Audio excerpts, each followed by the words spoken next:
Suzuki GSF1200 Bandit. Best Motorcycle Review. Brilliant performance and handling, 1996 to 2006. The GSF1200 Bandit, or Suzuki Bandit 1200 as everyone calls it, was a game-changing motorcycle. Launched a year after the GSF600 Bandit, which shook up the naked middleweight class, the bigger capacity model took the GSXR 1100's air/oil-cooled motor and after a retune and capacity hike stuck it in a steel frame to create a bargain naked bike that defined muscle bikes for the rest of the 1990s and early 2000s. A bike ripe for modification, loads of Bandits were altered, drag raced, stunted, crashed etc. while an equal number were left standard and just enjoyed for what they were, a monster motor in a decent chassis with a bargain price tag. How bargain? In 1996 a Bandit 1200 would cost you just £5,999 and came in either naked or slightly more practical half-fared S-guise, which was an equally reasonable £6,399 when it arrived in 1997.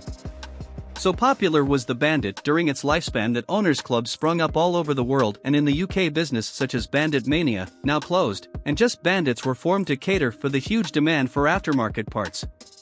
Running in air/oil-cooled form until 2006 when it grew in capacity to become the Bandit 1250, GSF 1250, and gained a new water-cooled motor, to many the older oil-cooled bike is the epitome of this iconic naked bike.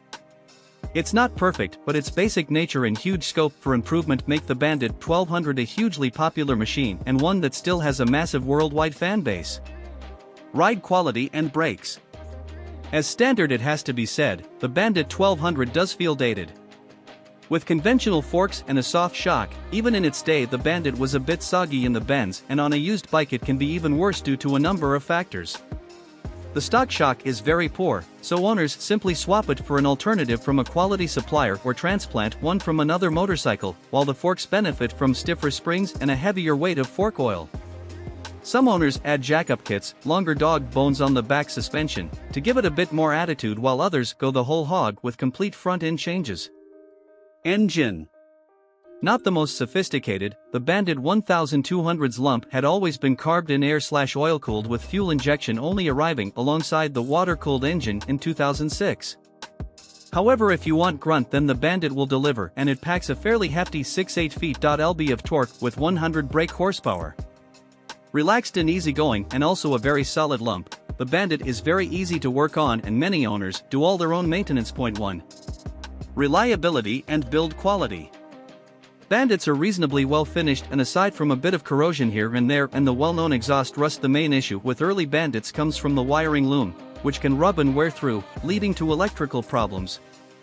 The steel frame can rust in small areas if the paint is chipped, but that's not really Suzuki's fault. The finish on the motor could be better and a fair few owners fit a belly pan to keep it a bit more protected.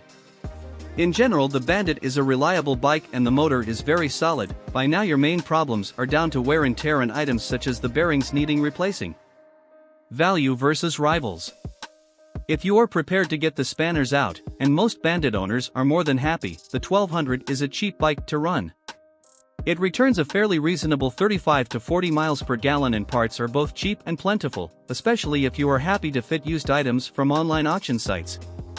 A full service kit will set you back about £60, which include plugs, filters and oil, and access is easy and quick to fit it yourself.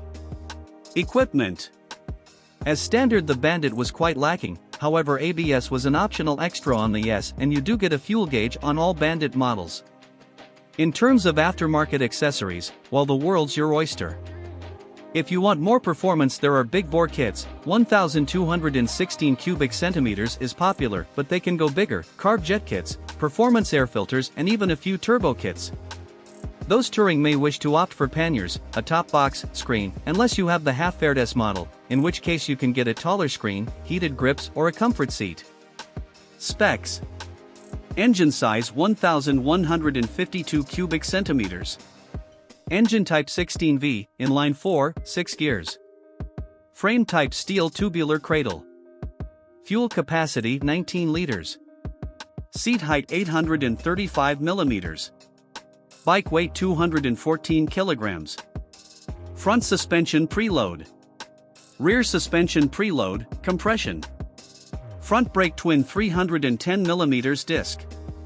Rear brake 240mm disc. Front tire size 120/70 x 17 in.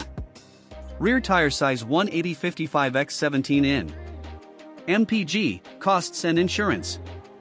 Average fuel consumption 35 miles per gallon. Annual road tax £101. Annual service cost £180. New price. Used price £3,300 to £4,700. Insurance group 13 of 17. How much to insure? Warranty term 2-year unlimited mileage. Top speed and performance. Max power 100 brake horsepower. Max torque 67 ft-lb. Top speed 145 miles per hour. A quarter mile acceleration 11.3 seconds. Tank range 130 miles.